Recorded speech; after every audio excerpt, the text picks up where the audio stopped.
एका म्हातारीच्या 3 सुना होत्या. एके दिवशी वेगळं राहण्याचा निर्णय घेतला. जाण्याच्या पहिल्या सासूने तिघींना वेगवेगळ्या पोत्याच्या गोण्या दिल्या. त्या गोण्या वेगवेगळे नाव लिहिले होते. जिला जी गोणी पसंत आहे ती तिने घेऊन जावे.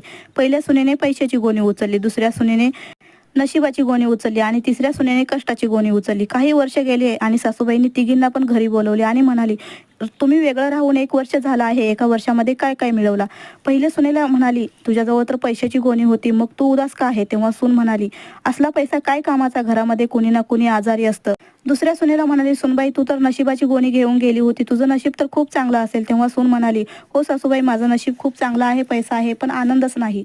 आता तिसऱ्या सुनेचा नंबर. सासूने तिसऱ्या सुनेला विचारले, सुनबाई तू तर कष्टाची गोणी घेऊन गेली होती, कष्टाने खूप मिळवले असशील. सासूबाई, दिवसभर काम करते पण कमाईच होत नाही. सासू हसू लागली आणि म्हणाली, नशीब, पैसा, कष्ट हे तिघे एकमेकाचे साथी आहेत. तात्पर्य, बिना कष्टाचे नशीब चमकत नाही आणि बिना नशिबाचा पैसा येत नाही.